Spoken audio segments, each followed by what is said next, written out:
Bonjour, bienvenue dans le dos de la cuillère. Je suis Magali, diététicienne nutritionniste spécialisée dans les alimentations végétales. Ce podcast a pour but de partager mes expériences, mes rencontres et mes réflexions sur la diététique et le véganisme. Je te souhaite une bonne écoute.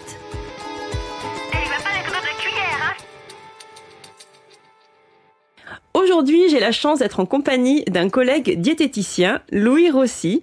On s'est rencontrés il y a quelques années, j'étais encore étudiante en diététique. On habitait tous les deux pas loin de Montpellier et on a covoituré pour se rendre à une rencontre Mon Suivi Diète, qui est l'application que j'utilise pour mes suivis de patients et patientes, et qui avait lieu à Marseille.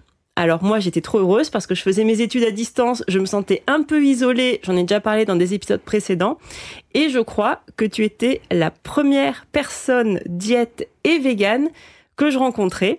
Alors après, il y a eu Marie-Gabrielle le jour même, puis ensuite, il y a eu Sheima, Steph, Sophie, les diètes de l'ONAV, enfin, il y en a eu plein d'autres, mais il me semble que tu étais le premier.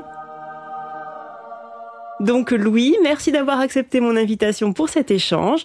Tu es diète spécialisée dans les troubles du comportement alimentaire, la nutrition du sport et l'alimentation végétale. Tu es une personne queer et féministe et tu as une approche de la diététique plus politisée. Salut, oui effectivement, c'est vrai qu'on s'est rencontrés il y a un petit moment et c'était trop cool. Moi j'ai bien aimé rencontrer une autre diète végane et aussi politisée, je pense. Du coup c'était assez important pour moi parce qu'à cette période j'avais du mal à m'entourer de personnes qui avaient les mêmes valeurs, en tout cas politiques que moi. D'ailleurs je t'ai dégoûtée parce qu'après t'es partie pendant 1 an, je crois. Ouais. Oui, c'est ça. Après, je suis partie pendant 1 an et 3 mois voyager. C'est ça. Donc, je continuais à pratiquer un petit peu de diététique. Je faisais quelques consultations à distance, mais en même temps, à côté, je travaillais en cuisine. Du coup, je voyageais et je cuisinais. Ouais, ça avait l'air trop cool. Trop c'était cool. Génial. Mais j'étais très contente que tu reviennes quand même. Est-ce qu'on commencerait pas par une définition du mot queer ? Alors, d'après ce que j'ai lu, queer est un mot emprunté de l'anglais, signifiant à l'origine étrange, peu commun ou bizarre, donc plutôt péjoratif à la base, mais que la communauté LGBTQIA+, s'est réapproprié et qui désigne donc aujourd'hui tout ou partie des minorités sexuelles et de genre, c'est-à-dire les personnes ayant une orientation sexuelle différente de l'hétérosexualité et de son genre assigné à la naissance. Est-ce que ça te paraît une bonne définition ? Oui, c'est à peu près ça et je pense que je peux rajouter aussi le fait que ça parle aussi d'une identité politique. Le fait d'être queer, c'est la réutilisation d'un terme qui était péjoratif, un peu insultant et qui maintenant est réutilisé un peu comme moyen de parler un peu plus de politique et de regrouper tout un groupe de personnes qui ont à peu près les mêmes vécus de discrimination en tant que personnes LGBTQIA+, et qui sont aussi politisées, quoi. Alors, le thème qu'on va aborder dans cet épisode, les gens auront lu le titre, donc ce sera pas une surprise, mais c'est en fait l'alimentation quand on est une personne queer. Parce qu'on sait que manger, c'est un geste qui est influencé par plein de facteurs, nos besoins physiologiques, bien sûr, mais aussi émotionnels, culturels, financiers, moraux, etc. Et dans notre formation initiale pour devenir diététicien ou diététicienne, les informations qu'on nous donne concernent la population qui est dite générale, donc je mets plein de guillemets, mais c'est en réalité de manière plus hégémonique des personnes blanches de la classe moyenne avec un style de vie occidental. Ça reste très généraliste, et pour cause, parce que le programme est hyper dense pour 2 années seulement d'études. Mais du coup, il n'y a pas beaucoup de place pour aborder les catégories de population plus minoritaires et leurs spécificités. Et pourtant, ces personnes, elles aussi, elles ont besoin d'avoir accès aux soins, à un milieu médical safe, et elles méritent des soignants et des soignantes sensibilisés à leurs spécificités. Donc, est-ce que tu pourrais, pour commencer, nous parler de ton parcours en tant que diète ? Oui, je suis arrivée en France en 2012 et j'ai passé mon BTS en 2014, c'est ça. Et du coup, après, je me suis formée parce que du coup, j'étais un peu déçue du BTS, surtout que moi, je savais déjà que je voulais me spécialiser dans les troubles du comportement alimentaire et la nutrition du sport, et que par rapport à ça, j'avais l'impression que ça avait été pas trop abordé, et en plus j'avais eu du mal un petit peu à me sentir bien dans cet espace-là parce que je sentais que il y avait un truc un peu très peu politisé dans le soin, mais aussi une approche au niveau des TCA qui était pas trop mise en avant, qui était pas trop abordée, et du coup ça m'avait un peu déçue, et je sentais que ça, après le BTS seulement 2 ans, je me sentais un peu démunie, je trouvais pas de travail non plus, face au fait de commencer à faire un métier de diète, quoi. Donc du coup, comme j'adorais la cuisine, je suis partie dans la cuisine. J'ai fait un CAP. Après, j'ai continué à travailler dans la cuisine plus végé à ce moment-là, végé vegan. Et après, j'ai décidé de m'installer en libéral, vu que je me suis dit, de toute manière, il faut que je me lance, quoi. Et à ce moment-là, j'ai fait du coup le DU en nutrition du sport et après un DU dans les troubles du comportement alimentaire.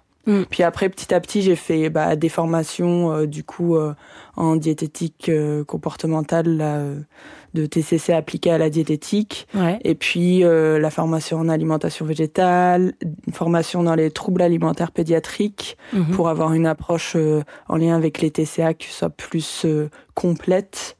Et puis après, voilà, je me suis formée un peu à droite à gauche. J'ai fait plein de petites formations sur les neuroatypies parce que je me rendais compte que j'avais beaucoup de patients-patientes qui avaient des neuroatypies, notamment le TDAH. Ouais.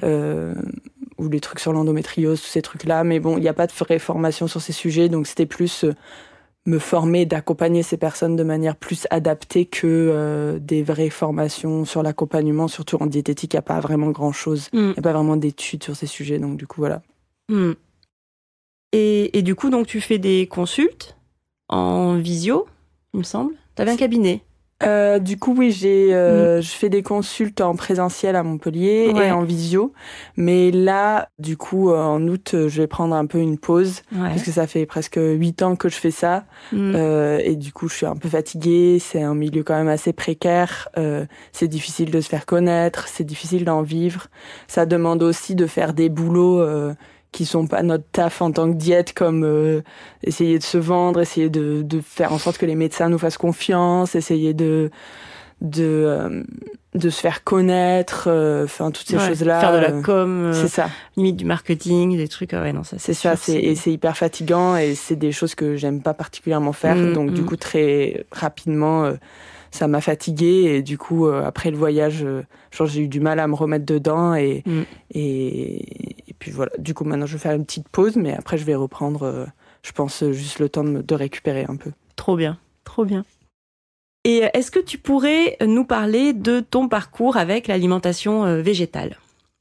Oui, donc du coup, moi j'ai grandi dans une famille où on mangeait souvent des aliments un peu plus végés par rapport au fait que moi j'ai grandi en Norvège et en Norvège, du coup, il n'y avait pas du tout le même choix alimentaire qu'en France. Donc du coup, comme on était une famille française en Norvège, il y avait un peu ce truc où on mangeait déjà un peu différemment de tout le monde. Donc du coup, on s'était dit, tant pis. On buvait déjà du lait végétal alors que les gens ne savaient pas trop ce que c'était. On mangeait des fois du tofu, des trucs comme ça. Donc du coup, j'ai rapidement mangé un petit peu végé dans ma famille. Et puis après, petit à petit, comme j'étais un peu plus dans les milieux d'écologie, tout ça, ça m'intéressait beaucoup plus d'aller vers une alimentation végane. Et du coup, naturellement, en fait, je suis allée vers l'alimentation végétale assez facilement. Et puis comme j'étais passionnée de cuisine, mais plus de cuisine végétale, quoi, finalement. Et du coup, finalement, c'était ce que j'aimais faire et ce que j'aimais manger. Et oui, voilà. Ouais, donc ça s'est fait naturellement. C'est pas genre un jour, t'as eu une prise de conscience et t'as décidé de devenir complètement végane. C'est quelque chose qui a été progressif et naturel, en fait. Oui, je pense que c'était plus progressif. Après, c'est sûr que quand je me suis retrouvée un peu plus dans les milieux queer et que j'ai rencontré des personnes vraiment qui étaient assez politisées et qui parlaient du véganisme de manière beaucoup plus forte et radicale, du coup, effectivement, ça m'a questionné encore plus et ça m'a donné encore plus envie de partir vraiment que là-dedans. Parce que moi, avant, je tendais plus dans un truc de végé vegan où j'étais un peu entre les deux, où je me questionnais sur des choses, mais j'étais pas très radicale dans ma manière de m'alimenter ou dans mes réflexions, alors que du coup en rencontrant plus des personnes queer dans ces espaces-là, du coup ça m'a poussée un petit peu plus à être plus végane, dire. Ah oui, et justement, alors c'est une question que je me posais. Alors c'est plus un ressenti. J'ai l'impression que parmi les personnes queer, il y a une plus grande proportion de personnes végétariennes, voire véganes, que par rapport au reste de la population. Est-ce que c'est quelque chose que tu as constaté ou... Oui, moi je trouve qu'effectivement il y a quand même dans le milieu queer plus de personnes véganes. Après, je sais pas s'il n'y a pas de statistiques, mais c'est ce que moi j'ai ressenti en tout cas, ou en tout cas plus radical, plus politisé, parce que je pense que rien que le fait d'être queer, on est marginalisé. Donc du coup, il y a une volonté de réfléchir à notre alimentation qui soit un peu différente du système actuel et occidental, etc. Enfin, il y a aussi le fait de cette volonté de prendre soin qui est aussi un peu dans ces espaces queer où voilà, comme c'est des personnes qui galèrent à se sentir bien ou à se sentir représentées, etc. Du coup, il y a une volonté de prendre soin en mode communauté. Du coup, le soin, ça passe aussi par l'alimentation, une alimentation qui prend soin aussi de la planète un peu, de notre corps ou des trucs comme ça, quoi. Ouais. Oui, il y a quand même une convergence de plusieurs réflexions qui remettent en cause un peu le statu quo et le système dominant dans lequel on est actuellement. Et du coup, ça permet peut-être plus de se questionner, comme tu disais, sur notre façon de nous nourrir ou... Cette phrase voulait dire quelque chose. Je sais pas. Oui. J'ai rien compris. Non, ou alors c'est moi Non, moi non plus, j'ai rien compris. Non, mais c'est moi. Et donc, ta patientèle, c'est beaucoup de personnes queer, il me semble, enfin, c'est ce que tu me disais. Oui. Et du coup, quelles sont les problématiques qui sont souvent rencontrées par les personnes queer ? Effectivement, donc moi j'ai actuellement plus de personnes queer en consultation et du coup en fait déjà il y a le premier truc, c'est qu'en tant que personne queer et en tant que personne marginalisée, l'accès aux soins n'est pas toujours facile parce que déjà il y a du coup le fait de pas être dedans le groupe des dominants, quoi, on va dire. Du coup il y a plus de difficultés à se sentir à l'aise dans un espace, que ce soit parce qu'on est trans, parce qu'on se retrouve face à que des personnes cis, ou parce qu'on est racisé et qu'en fait c'est que des soignants blancs qui nous prennent en charge. Mais il y a aussi le fait que c'est des personnes qui vivent régulièrement des discriminations. Du coup, c'est assez violent et c'est difficile de faire confiance aux soins en général. Il y a aussi le fait que comme il y a potentiellement plus de discrimination, plus de violence, que ce soit la famille qui est dans le rejet, que ce soit tout simplement des violences vécues au quotidien, des insultes, etc. C'est des personnes qui vont vivre un stress au quotidien qui est quand même constant en fait, du fait de juste pouvoir, que ce soit juste pouvoir être soi-même dans sa sexualité ou dans son genre, ça pose problème en fait dans la société actuelle. Et du coup, c'est des personnes du coup qui vont vivre potentiellement plus de stress post-traumatique. Et du coup, stress post-traumatique, ça peut entraîner pas mal d'autres problèmes psychiatriques qui font que du coup si les personnes dans le milieu médical ou en diététique sont pas un minimum formées sur ces sujets-là, vont avoir du mal à prendre en charge. C'est aussi une communauté, les personnes queer en général ont aussi une prévalence plus élevée à avoir des troubles du comportement alimentaire. Donc du coup, j'ai plein de petites études que j'ai oublié de prendre avec moi, mais qu'on mettra en lien. On les mettra, tu me les enverras et on les mettra dans la description de l'épisode. Voilà, c'est ça. Donc pas mal d'études, la plupart ont été faites aux États-Unis parce que en France on fait pas grand-chose là-dedans, et puis en plus c'est des plus petits groupes de personnes, donc les analyses sont moins intéressantes, quoi.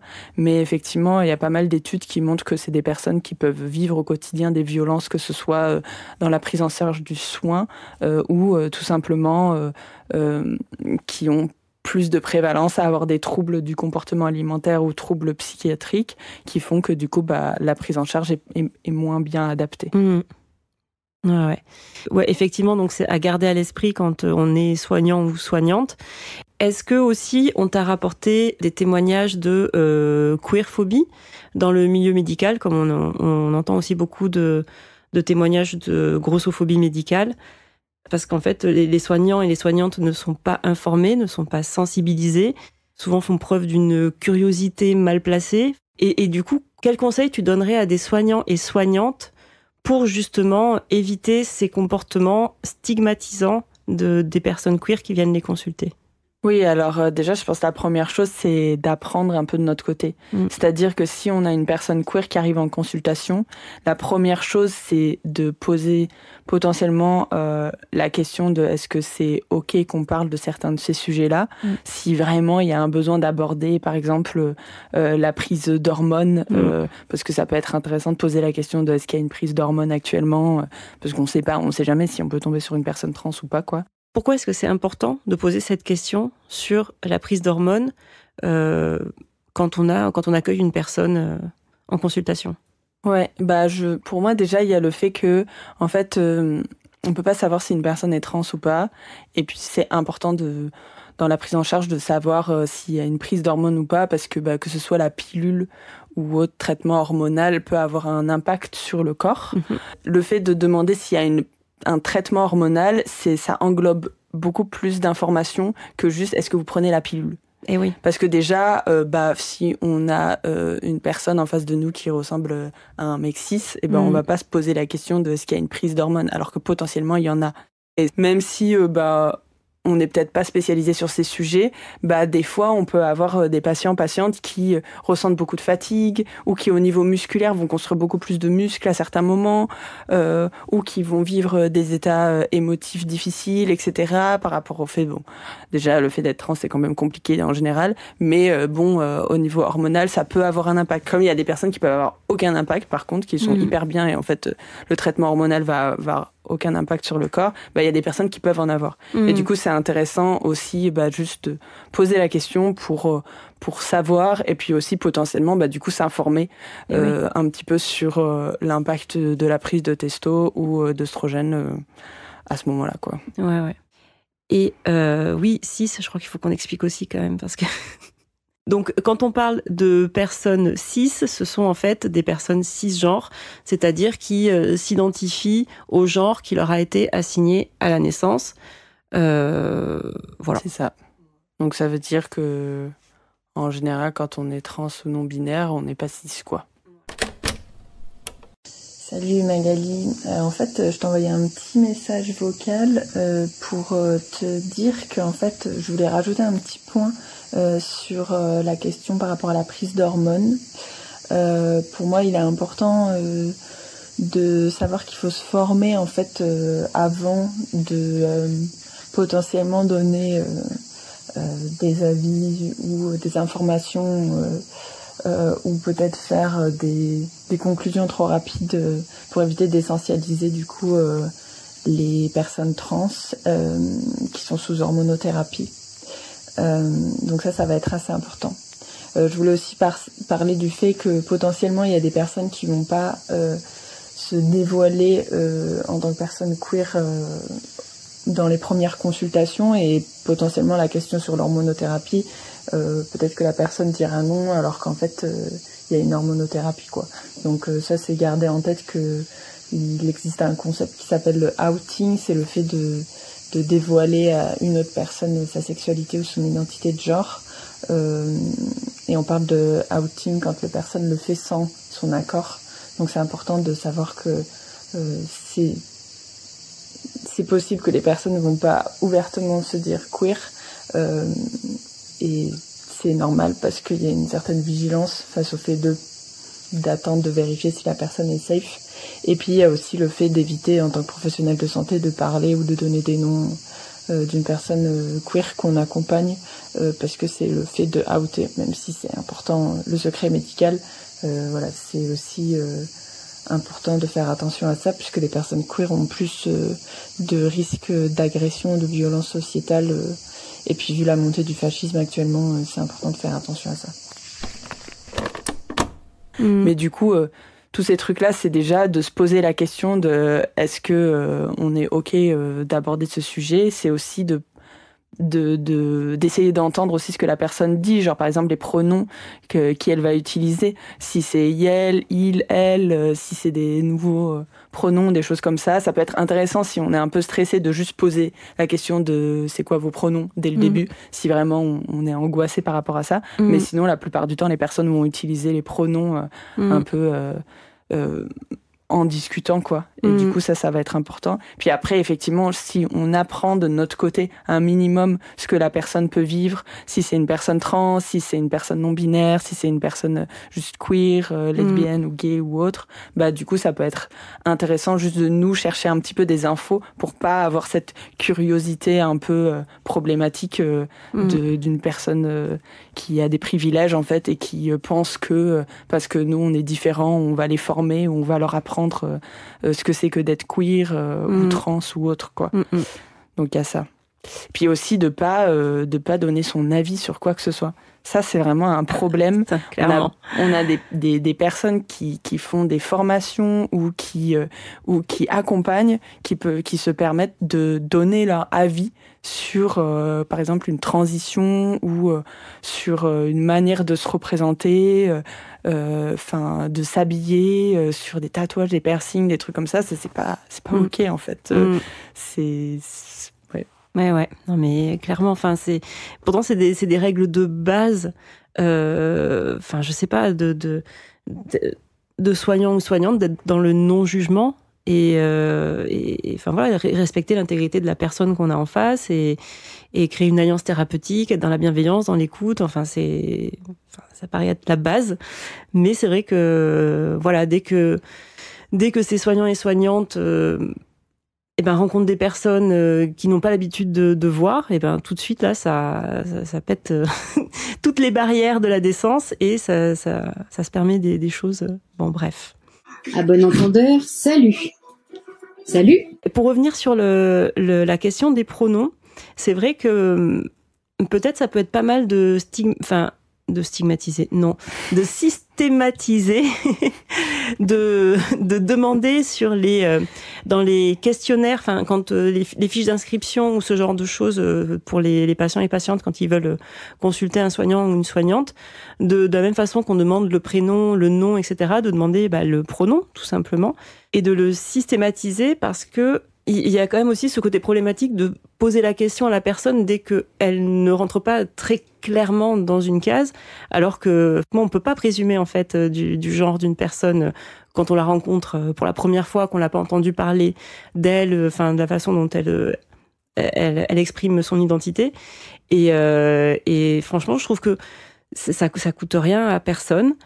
C'est une information supplémentaire et ça permet aussi de respecter un peu plus le ou la patient qui vient de consulter. Et d'ailleurs, il y a sur l'application Mon Suivi Diète, on peut choisir le genre homme, femme, non-binaire. Et je trouve que c'est vraiment super cool de prendre en compte ces différents, parce que c'est vraiment pas partout, et surtout dans le milieu médical, quoi. Est-ce qu'on pourrait pas faire un petit récapitulatif des bonnes pratiques pour accueillir un ou une personne queer ? Oui. Et en réalité, c'est des conseils qui sont valables pour tout le monde. Donc, qu'est-ce qu'on avait dit ? Alors du coup, il y a déjà le fait de se former. Il existe des DU, des formations. Il existe en tout cas des choses qui peuvent permettre, en tout cas, d'être plus inclusif dans notre prise en charge. Il y a aussi des sites. Du coup, c'est assez facile de chercher des informations sur ces sujets-là. Il y a aussi le fait d'aborder potentiellement les pronoms ou en tout cas d'écouter la personne parler pour avoir des informations sur le genre qu'elle utilise, quoi. La question sur la prise d'hormones qui peut être intéressante. Ouais. Et puis après, pourquoi pas, c'est un truc un peu de bienveillance, même quand on aborde les troubles du comportement alimentaire, c'est un peu le cas, mais de poser la question si c'est OK de parler de relations au corps. Parce que, une personne qui va vivre de la dysphorie va peut-être pas être OK pour parler de la dysphorie qu'elle vit. Et du coup, ça peut être plus ou moins compliqué. C'est peut-être... Bon, après, c'est le cas pour les prises en charge pour les TCA en général. Des fois, moi, j'ai des patients-patientes qui vont me parler de leur relation au corps au bout de 3-4 séances, alors qu'on n'aborde que des petits détails de l'alimentation avant, mais c'est aussi le fait de se sentir en confiance, de se dire bon bah ça va être ok, la personne est bienveillante, je peux commencer à parler de ma relation au corps, puis potentiellement émotionnellement ça peut être lourd. Donc du coup bah c'est vrai que quand on est en plus une personne queer, ça peut être difficile d'aborder ces sujets-là quoi. Ouais. Et on avait dit aussi le non-jugement, mais bon ça effectivement c'est quelque chose qui est quand même valable pour tout le monde. Oui, c'est vrai. Est-ce que tu aurais envie de nous partager ton vécu, toi, en tant que personne queer et soignant, dans le milieu de la diététique, par rapport à tes collègues, par rapport aux formatrices, tes patients et patientes peut-être ? Alors moi du coup, comme j'ai vécu déjà aussi des TCA, j'ai vécu du coup aussi pas mal de dysphorie de genre qui est un peu le fait de se ressentir pas dans le genre qui nous est assigné à la naissance. Donc du coup, ça peut créer des états de mal-être assez intenses. C'est vrai que comme moi j'ai une approche en lien avec les troubles du comportement alimentaire et donc en lien avec le corps, du coup dans mon approche, j'ai ce truc-là où j'essaye d'apporter quelque chose d'un peu plus safe pour les personnes qui peuvent vivre de la dysphorie, mais aussi des troubles du comportement alimentaire. Parce qu'il y a beaucoup dans la prise en charge des TCA, des personnes qui n'ont pas conscience de ce que ça peut être que de la dysphorie et qui finalement peuvent être plutôt critiques d'une volonté de, je sais pas, mettre un binder pour s'aplatir le torse en disant mais non, il faut t'accepter tel quel, alors qu'en fait, non, si on vit de la dysphorie, ce qui nous fait du bien à ce moment-là et ce qui peut être hyper agréable et limite nous permettre de sortir potentiellement d'un TCA, c'est en fait de s'écouter aussi et d'écouter cette dysphorie et d'aller un peu plus tester des choses, notamment avec notre genre, qui pourraient nous faire du bien. Est-ce que tu pourrais juste nous expliquer pour les personnes qui savent pas ce qu'est un binder ? Un binder, c'est une sorte de brassière très serrée qui aplatit la poitrine. Ouais, qui est compressante et qui permet d'avoir une poitrine plus plate. Oui, c'est ça. C'est ça. Ok. Par rapport à moi en tant que personne queer et diète, je sais que ça a été compliqué tout simplement quand j'ai changé de prénom. Ça a été un peu bizarre. Je me suis rendu compte que j'avais quand même beaucoup moins de personnes qui me suivaient sur mon compte Insta. J'ai eu un gros changement dans ma patientèle. Ça a fait un peu bizarre quand même. J'ai eu pas mal de remarques un peu déplacées de « Ah, mais moi, j'adore les trans !»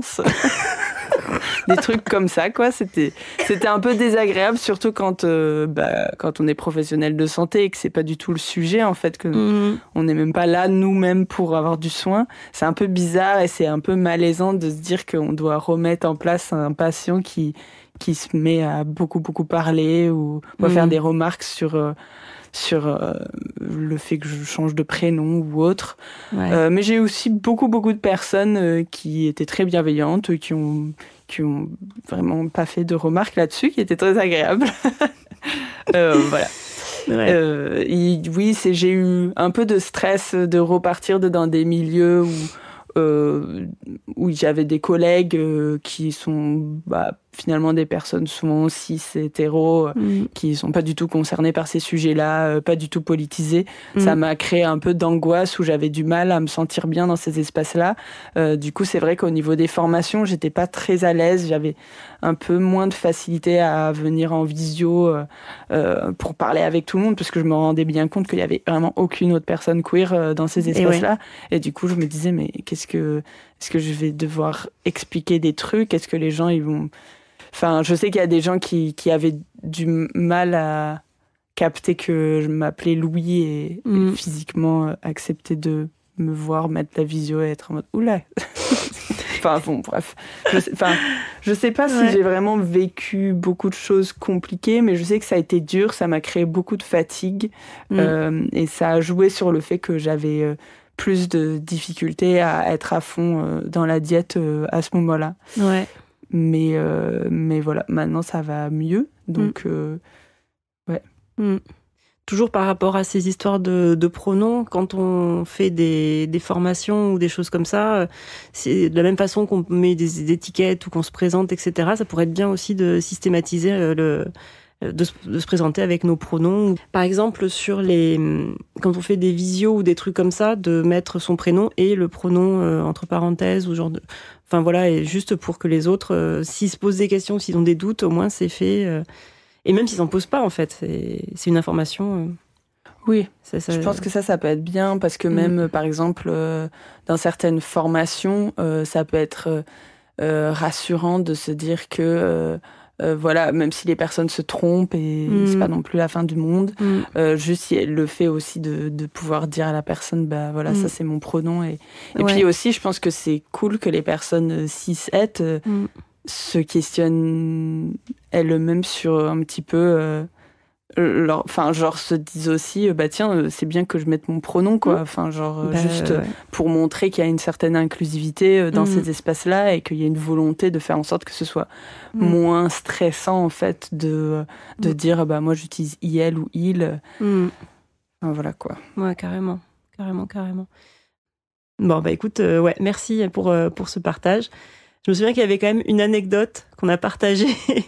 Enfin, moi, j'étais pas là à côté quand c'est passé, mais je sais que tu me l'as rapporté et on me l'a rapporté aussi, où en fait, tu avais rencontré une diète qui savait pas... Alors, tu t'étais présentée, tu disais que tu prenais en charge des personnes queer et qui savait pas ce que queer voulait dire.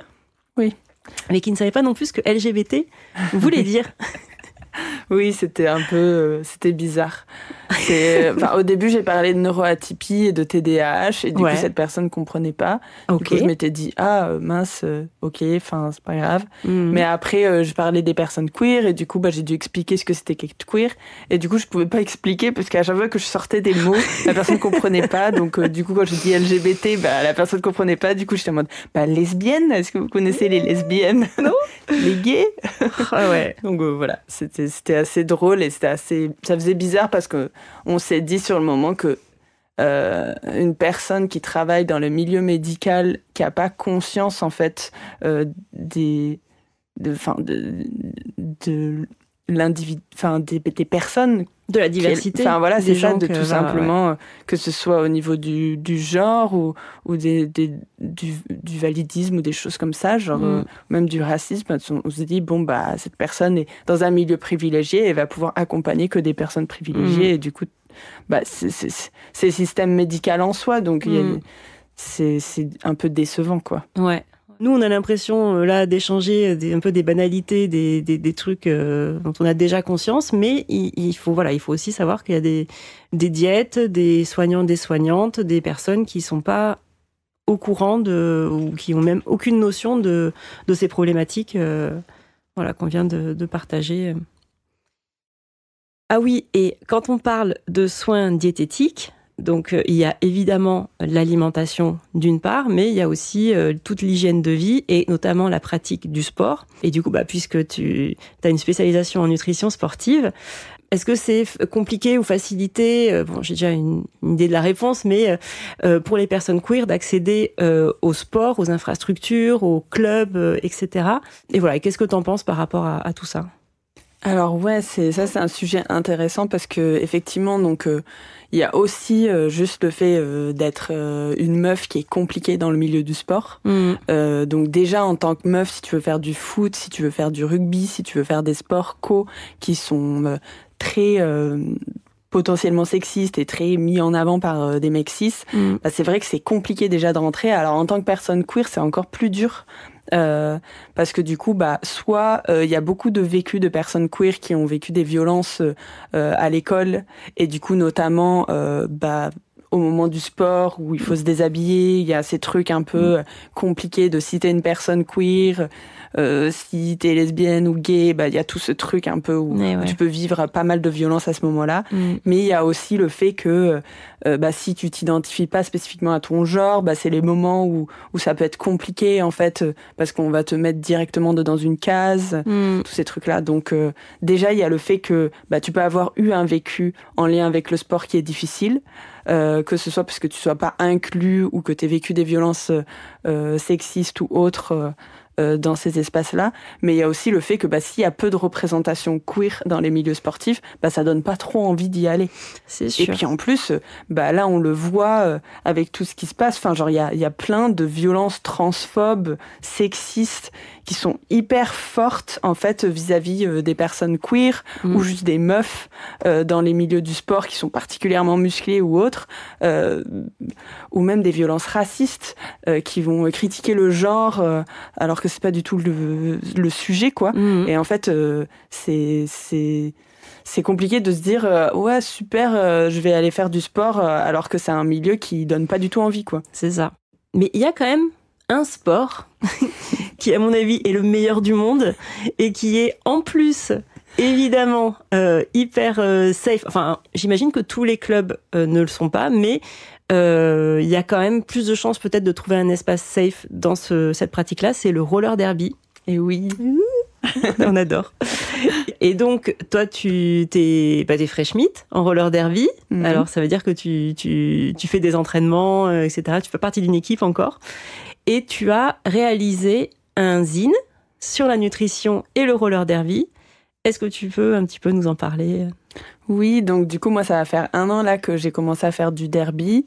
Je connaissais un petit peu avant de copains qui en faisaient. On a plusieurs super équipes à Montpellier. Et du coup, en fait, je me suis rendu compte, j'ai commencé à accompagner plusieurs personnes qui faisaient du derby. Et je me suis rendu compte à quel point, en fait, il y avait beaucoup de personnes qui connaissaient pas quelques bases de nutrition du sport. Et du coup, je me suis dit que ce serait cool de faire un zine, parce que du coup les zines ou fanzines, c'est des petits documents facilement échangeables qui demandent pas beaucoup de mise en page ou de travail derrière, qui peuvent être partagés, que je peux vendre et imprimer dans des matchs ou à des événements, mais aussi c'est dans le fait que ce soit plus accessible à tous, quoi. Et du coup voilà, j'ai fait un zine qui parle spécifiquement de la nutrition du sport adaptée à la pratique du roller derby. Ouais, qui est un sport qui effectivement qui a des intensités très rapides, très courtes, avec des phases de repos, et puis ça dure combien de temps déjà un match de roller derby ? Une demi-heure, 1 heure. Ouais. En fait, le truc, c'est que c'est des sessions qui peuvent être très courtes, mais en général max 2 minutes. Ouais, c'est ça. Et en fait, ça va faire un roulement, et en général, ça va prendre à peu près 1 heure un match, mais du coup, il y aura une mi-temps. Effectivement, c'est un sport co, et c'est très très intense pendant des très petits laps de temps, mais il faut tenir quand même c'est ça.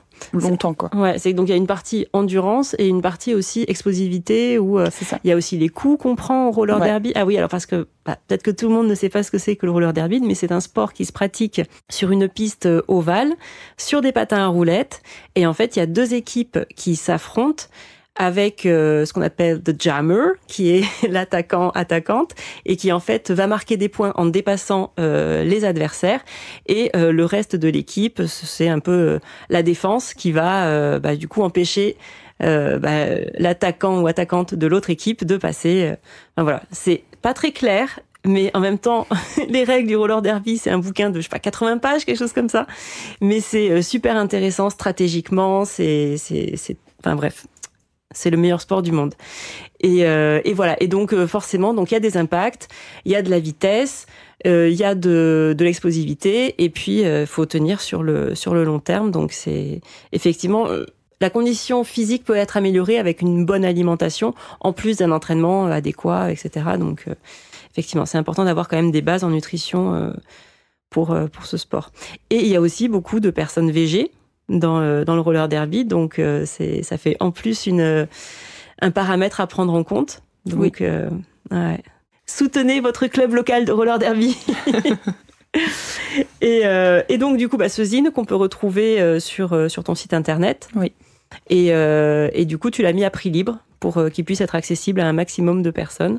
C'est ça. Donc on peut me contacter et le recevoir gratuitement. On peut aussi me donner un petit peu d'argent. Oui, s'il vous plaît. Oui, parce que si vous avez les moyens, et quand même c'est une ressource qui est quand même précieuse, n'hésitez pas, si vous le pouvez, à donner de l'argent, quoi. Et dans ta présentation, donc j'ai dit que tu étais une personne queer et féministe et politique. Quel est ton avis sur le sexisme ou non qu'on peut retrouver dans le milieu de la diététique ? Alors, du coup, grand sujet, effectivement, parce qu'en fait... moi, c'est ce qui a été quand même très dur pour moi quand je suis rentrée dans la diététique, c'est qu'effectivement, il y a beaucoup de sexisme. Que ce soit dans le milieu médical où t'as toujours les mecs cis, chirurgiens ou médecins qui vont prendre tout l'espace, qui vont t'expliquer la vie, qui vont te donner très peu d'endroits où tu peux vraiment intervenir, où tu peux vraiment donner ton avis par rapport au fait que toi, tu es professionnel de santé en lien avec l'alimentation. Finalement, c'est beaucoup de médecins ou chirurgiens qui vont dire qu'ils savent déjà mieux que toi ce que le patient devrait manger, etc. Donc déjà, il y a ça dans le milieu hospitalier ou autre. Et en plus, il y a aussi dans le milieu de la diététique en libéral en général, rien que quand on regarde les personnes qui nous forment, c'est essentiellement des mecs cis.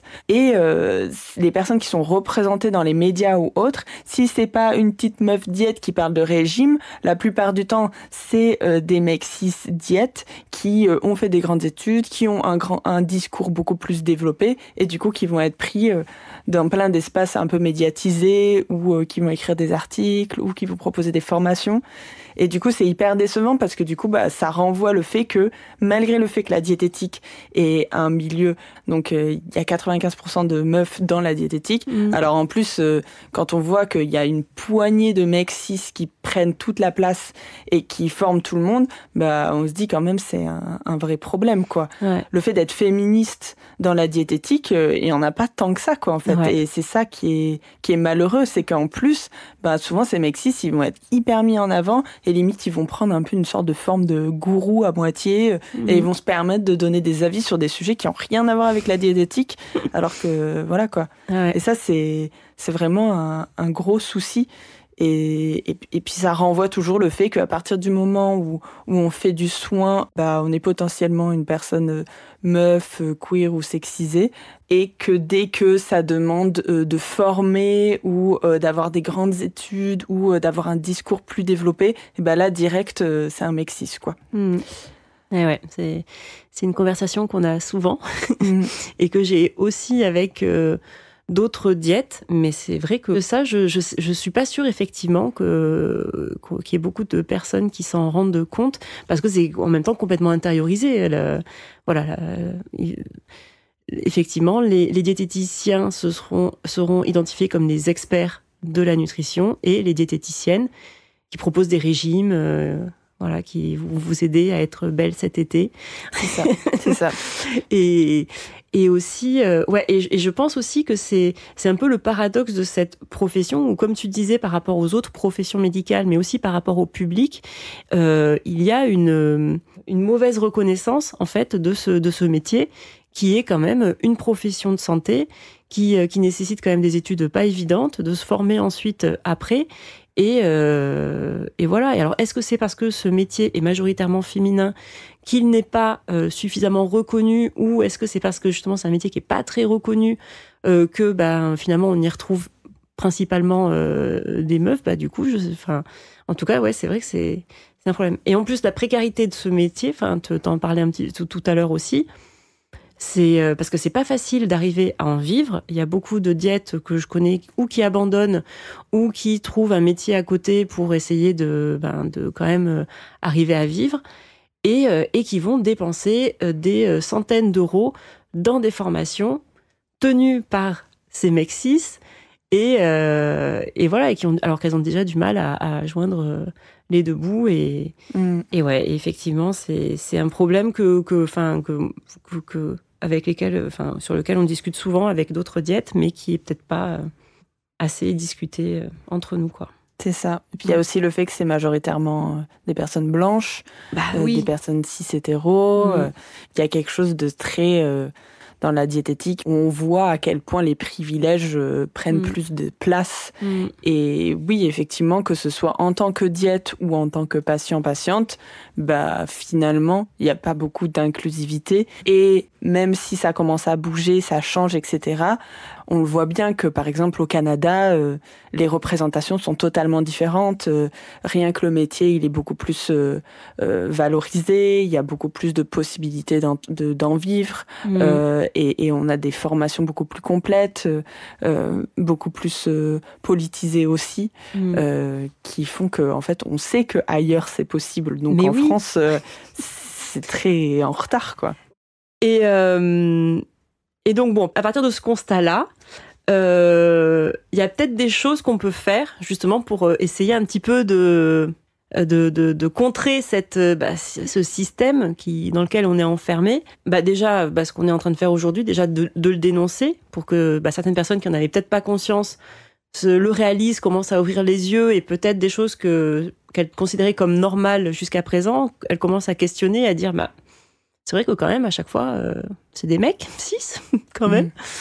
Et aussi, je pense que ça pourrait être utile de se soutenir entre meufs, entre personnes issues de minorités, etc., de mettre en avant des visages ou des noms ou des personnalités, des expertises que pas tout le temps par les mêmes. Et toi, tu proposais aussi... par exemple, quand on cherche une formation sur un sujet, d'essayer de chercher un petit peu plus, que ce soit une meuf ou une personne racisée, ou essayer de chercher un petit peu plus d'inclusivité pour se dire, si j'achète cette formation à une personne, déjà, il faudrait que la formation soit de qualité, mais aussi se questionner sur est-ce que j'ai toujours envie de acheter des livres faits par des mecs cis, est-ce que je peux pas, en fait, trouver d'autres types de livres, d'autres types de formations qui ont été créées par des personnes qui, en fait, ont besoin d'être plus représentées et qui devraient avoir plus de place. Et puis aussi, c'est compliqué parce que il y a même des meufs ou des personnes queer ou autres qui ont des difficultés à se dire je vais faire cette formation. Et du coup, de donner un peu cette confiance. Et c'est aussi ce que j'allais dire, c'est que est-ce qu'il y a des meufs ou personnes racisées ou queer qui ont la confiance en soi de proposer des formations, ces formations qu'on cherche, et des formations sur plein de sujets. Donc, en fait, si vous pensez que vous maîtrisez un sujet, même juste un tout petit peu, c'est peut-être suffisant pour faire une formation par rapport à d'autres qui n'auraient pas hésiter à le faire. Donc voilà, si vous souffrez d'un syndrome d'imposture ou de manque de confiance en vous, ça rendrait service à beaucoup de gens si vous arriviez à le vaincre. Et ne pas hésiter aussi à aller solliciter le soutien d'autres personnes et à mettre en valeur d'autres personnes, d'autres profils. C'est ça. Et je pense que déjà en mettant en valeur, en faisant des retours aussi par rapport à des formations, et puis aussi, si par exemple on a besoin d'intervenir sur un sujet, d'essayer de faire en sorte de faire intervenir des personnes qui auraient besoin d'être plus mises en avant. Et du coup, ça peut être hyper intéressant, même si on a envie de faire une formation sur un sujet, de trouver une personne qui serait concernée, qui pourrait parler de ça avec nous, ou tout simplement une personne qu'on sait qui a les compétences, de lui proposer justement d'écrire un texte là-dessus, etc. Déjà, rien que de mettre en avant ça, sans obligatoirement lui demander de faire toute une formation ou quoi que ce soit, déjà, ça peut faire changer beaucoup de choses, quoi. Ouais, carrément. Eh bien, écoute, merci. En conclusion, je mettrai dans la description quelques ressources qui peuvent être utiles pour les personnes qui souhaitent s'informer sur le sujet. Pour ce qui est des formations, donc tu m'as dit qu'il y avait un DU accompagnement des personnes trans qui est destiné au milieu médical. C'est ça. Moi, j'avais connaissance aussi d'une formation proposée par l'association Prisme, professionnels intersectionnels de santé mentale engagés, donc qui est plutôt à destination des professionnels de santé mentale. Mais moi, j'avais fait le premier module qui est déjà hyper enrichissante sur l'accueil des personnes trans. C'est une formation qui est coordonnée par Vincent Warnery, je ne sais pas comment ça se prononce. Et il y a aussi une formation canadienne qui s'appelle Pratique inclusive, qui est plus orientée vers une approche inclusive à l'égard du poids, mais qui est aussi pleine de ressources et qui intègre qui intègre bien toutes les dimensions politiques telles que le racisme, la misogynie, les identités de genre, le classisme, etc. Donc vraiment, elle permet d'avoir des bonnes bases pour ne serait-ce que prendre conscience de ses privilèges en tant que soignant, soignante, blanc, cisgenre, privilégié, etc. par rapport à la diversité des populations qu'on reçoit en consultation. On mettra d'autres ressources comme Wikitrans ou d'autres sites internet, livres, podcasts qu'on trouvera dans la description de l'épisode. Louis, on peut te retrouver sur Instagram, donc c'est louis.i.rsi, et sur ton site internet isenutrition.com, isenutrition.com. Voilà. Eh bien, écoute, merci encore d'être venu, de nous avoir partagé tout ça. C'était super intéressant. J'espère que pour vous aussi, ça vous aura appris des trucs. Et puis, on se retrouve bientôt pour un nouvel épisode. Super, merci. Bye bye.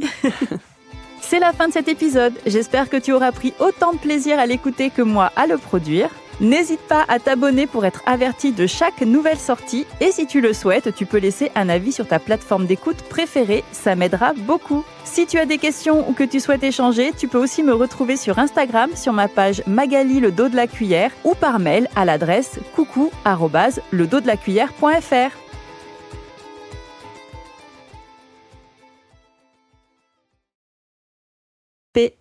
Non, je dis n'importe quoi. Oui, voilà. C'était un peu le bordel, là. Je pense. Je pense qu'on commence à fatiguer. En fait, c'est avoir la ça, je sais pas si je le garde. Peut-être un peu. Si t'as la confiance d'un mec 6-7 blanc médiocre. Ouais, je pense qu'on est bien, là. Ouais, là, je crois qu'on a tout balancé. Bon, là, on a... T'as trouvé le Boys Club parce que j'ai peur de me faire sniper, moi. Parfait. Le Boys Club, c'était pas mal quand tu l'as dit. Ah oui. Donc voilà, comment éviter les écueils. Tac. Bon. Oui. Coupez.